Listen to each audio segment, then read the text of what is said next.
علیکم ورحمۃ اللہ وبرکاتہ۔ امید کی ناظرین کرام آپ بخیر و عافیت ہوں گے۔ میں اسعد اللہ سہیل اعظمی اور آپ دیکھ رہے ہیں اس اعظمی آفیشیل۔ جیسا کہ آپ کو معلوم ہے کہ شعبان المعظم کی 29 تاریخ ہے، ممکن ہے کہ آج چاند نکلے اور انشاءاللہ کل سے پہلا رمضان ہو۔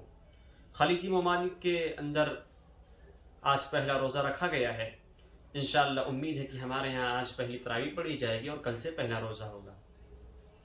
رمضان المبارک کی بے شمار اہمیت، فضیلت قرآن حکیم اور احادیث مبارکہ کے اندر وارد ہوئی ہیں۔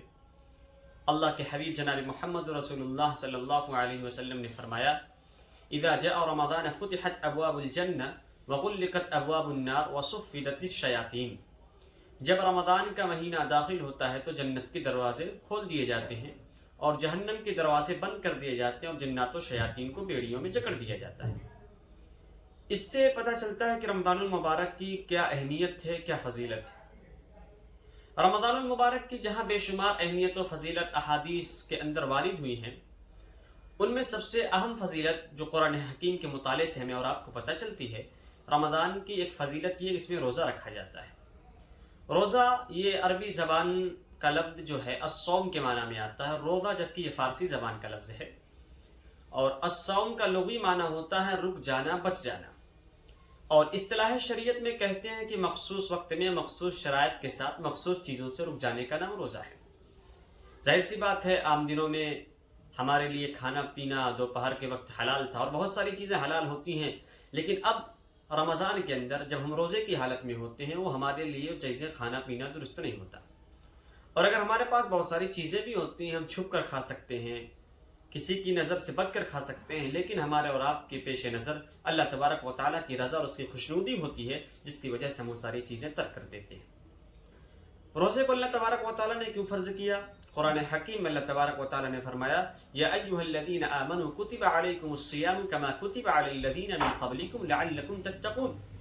اے ایمان والو، تم پر روزے کو فرض کیا گیا جیسے کہ تم سے پہلی امت پر روزے کو فرض کیا گیا تھا، لعلکم تتقون، تاکہ تم متقی بن جاؤ، پرہیزگار بن جاؤ۔ روزے کا مقصد اللہ تبارک و تعالیٰ نے فرمایا متقی بن جاؤ۔